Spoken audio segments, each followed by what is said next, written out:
मैं आज पुनः आप सबके बीच में doctor V S. Singh, assistant professor, department of economics, सहकारी PG college Merawa, guest faculty Mukteshwar degree college Jaunpur. Friends, आज मैं आप सबके बीच में एक नया टॉपिक लेके आया हूं, बिजनेस स्टडीज का है और टॉपिक का नाम है रेंज, विस्तार, परास।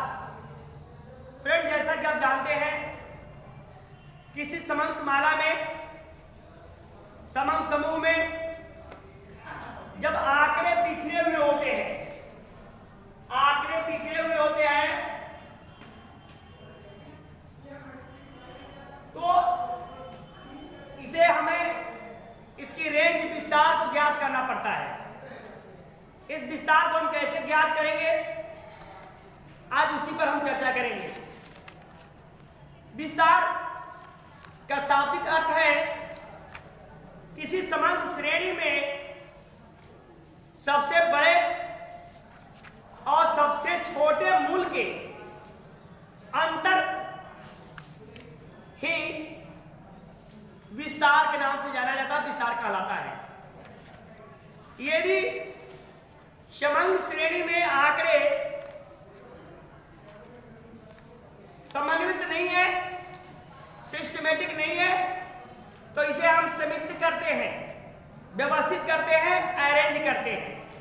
और यदि यह अंतर कम और अधिक हो, यदि यह अंतर कम और अधिक होगा तो इसे हम अधिक विस्तारित करके स्पष्ट करने का प्रयास करते हैं। इस प्रकार रेंज, जिसे हम विस्तार कहते हैं, यह अपकिरण की माप करने का सबसे सरल और सिंपल तरीका है। सो फ्रेंड्स, क्योंकि इसकी गणना या इसकी गणन प्रक्रिया बहुत ही सरल होती है, इस प्रकार हम कह सकते हैं कि रेंज अपकिरण का सबसे बेहतर और सिंपल और वैज्ञानिक तरीका है। अब दूसरी बात आएगी गणन विधि। गणन विधि आएगी। गणन विधि में फर्स्ट है कि सबसे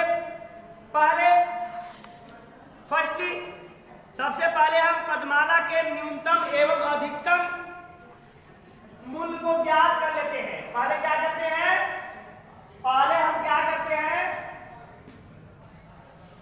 न्यूनतम और अधिकतम मूल्य को ज्ञात करते हैं। सेकंड पॉइंट है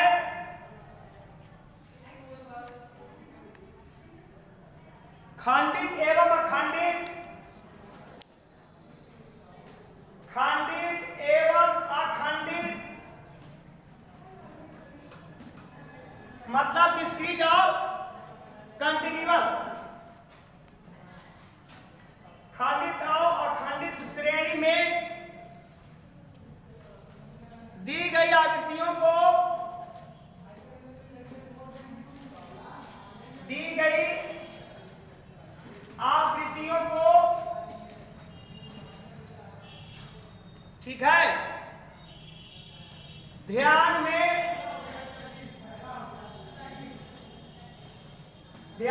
नहीं रखा जाता है।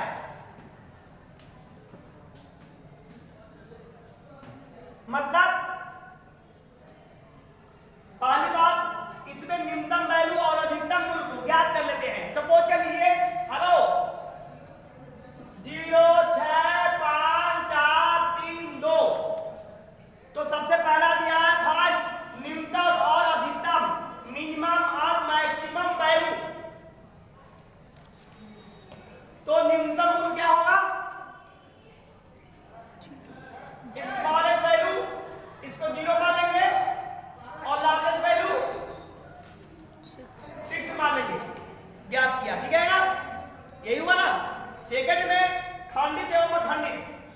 डिस्क्रीट और कंटिन्यूअस सीरीज में आवृत्तियों पर कोई ध्यान नहीं दिया जाता है।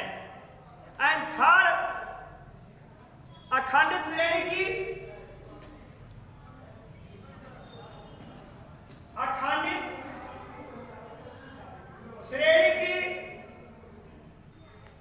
निम्न सीमा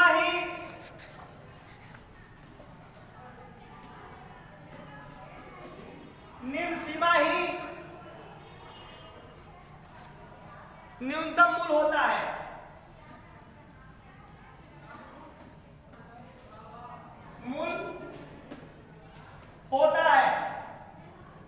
जबकि अधिकतम मूल अधिकतम सीमा और उच्च मूल उच्च सीमा। अब जैसे मान लेते हैं एक गणना विधि हो गई। अब गणना विधि में ये जो थर्ड पॉइंट है, अखंड श्रेणी की निम्न सीमा ही निम्न मूल और उच्च सीमा ही उच्च मूल होता है। सपोज कर लीजिए कि कंटिन्यूअस सीरीज है 0 से 10, 10 से 20, 20 से 30, 30 से 40। सपोज कीजिए एक्सप्लेन द रेंज या कंप्यूट द रेंज अगर निकालना होगा तो फ्रेंड्स हम कैसे निकालेंगे?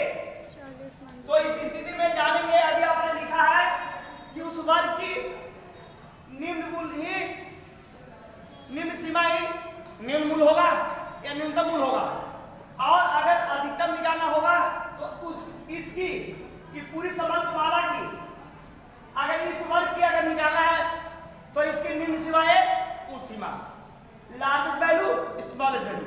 यहाँ यल यस और यल लार्जेस्ट स्मॉलेस्ट, या इसको बोलते हैं स्मॉलेस्ट लार्जेस्ट। हो गया ना? अधिकतम सीमा न्यूनतम सीमा, अधिकतम न्यूनतम, अधिकतम न्यूनतम। अगर इस वर्ग निकालना होगा वर्ग की तो 0 से 40। अगर दिया गया कि find out range from the given below C data, तो आपका न्यूनतम ये होगा और मैक्सिमम अधिकतम ये होगा। क्लियर होगा कि नहीं? ओके, समझ में आ रहा है कि नहीं? चलिए अब आप लिखिए निम्न सूत्र का प्रयोग। Use of formula, use of formula, सूत्र का प्रयोग। अगर हमको निकालना होगा फ्रेंड्स, रेंज निकालना है, विस्तार क्या निकालना है? विस्तार कहिए या रेंज कहिए, इक्वल टू इसको होगा L minus S equal to लिख लीजिए largest value minus smallest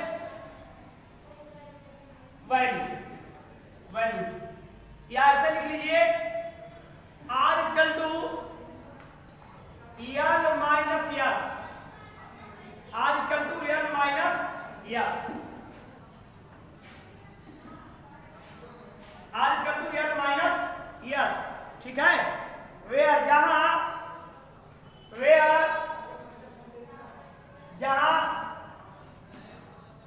are equal to range, L equal to largest value, S equal to smallest value. ठीक है ना? विस्तार हो गया, एल इक्वल टू उच्चतम सीमा और एस इक्वल टू स्मॉलेस्ट निम्न सीमा। अब आता है आगे चौक नहीं, अब आएगा विस्तार गुणांक। क्या आएगा? विस्तार हो गया। अब हम लिखेंगे विस्तार गुणांक। इधर विस्तार हो गया, अब आगे आएगा विस्तार गुणांक। विस्तार गुणांक इसको बोलते हैं कोफिशिएंट ऑफ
फिलो डाटा निम्न दिए गए आंकड़ों से विस्तार और इसका विस्तार गुणांक ज्ञात करें।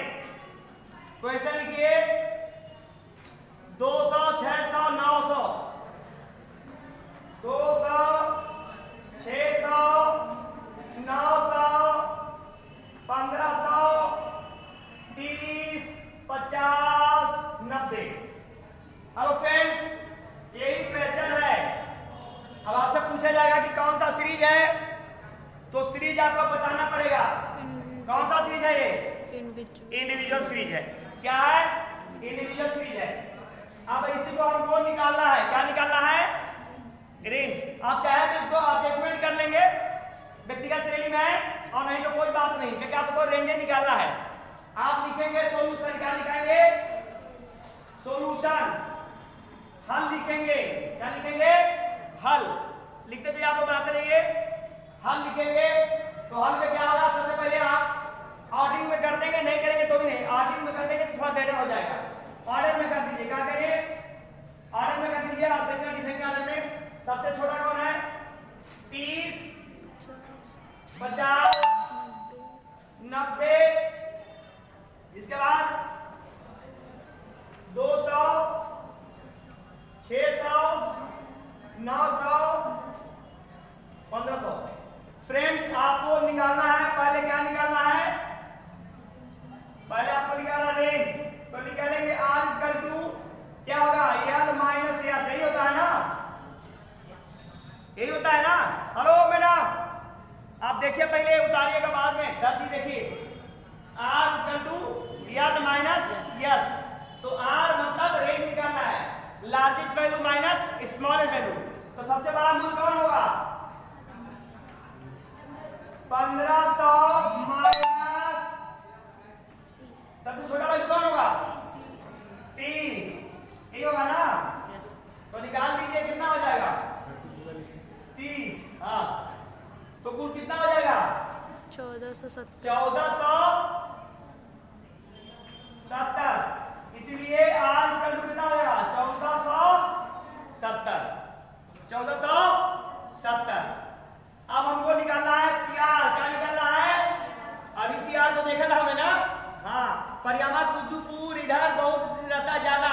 उधर जो हाईवे है ना, उधर बहुत ज्यादा CR आता है। सावधान, जागते रहो और CR को भगाते रहो। तो फ्रेंड, अब निकालना है CR। क्या निकालेंगे? CR means coefficient of range, विस्तार गुणांक। विस्तार गुणांक निकालने के लिए यही फार्मूला है ना? आप लिख लीजिए, आपने फार्मूला ये लिख लीजिए, R इक्वल टू या CR equal to L2 minus L1 और L2 प्लस L1। आप उसी को रख दीजिए। वैल्यू आपका है ना, इसको मिटाने की जरूरत नहीं है, इसको मिटा दीजिए ना। अब हमको विस्तार गुणांक निकालना है, तो एक फार्मूला रखेंगे, CR equal to coefficient of range. Coefficient of range equal to L2 minus L1 और L2 प्लस L1। अब L2 आपको कितना है? 1500 माइनस 30, और नीचे हो जाएगा 1500 प्लस 30। और देख लीजिए 1470 प्लस 1530। अब काट दीजिए 157 में, तो 0 काट के देखिए कितना आएगा? 147 में 153 भागी 0 कितना आएगा? 9 आएगा। क्या आएगा? 147 में भाग दीजिए 153 से 0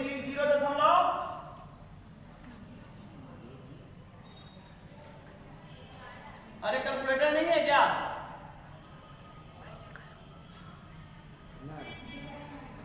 जीरो पॉइंट 96 में जा रहा था 96। तो मुझे पता ये क्या हो जाएगा? अब पहले R कितना हो जाएगा? 1470 था ना, और CR कितना हो जाएगा? 0.96। ओके, ये आपका रेंज, विस्तार So friends, you always do the hard work and daily आपको लगातार अपने वर्क एथिक्स पर प्रैक्टिस करते रहना है। आपकी सारी समस्या समाधान हो जाएगी, क्योंकि न्यूमेरिकल भूल जाएंगे, इसलिए हमेशा आपको लगाते रहना पड़ेगा, तभी आपकी समझ में आएगी, नहीं तो समझ में आएगा नहीं। सो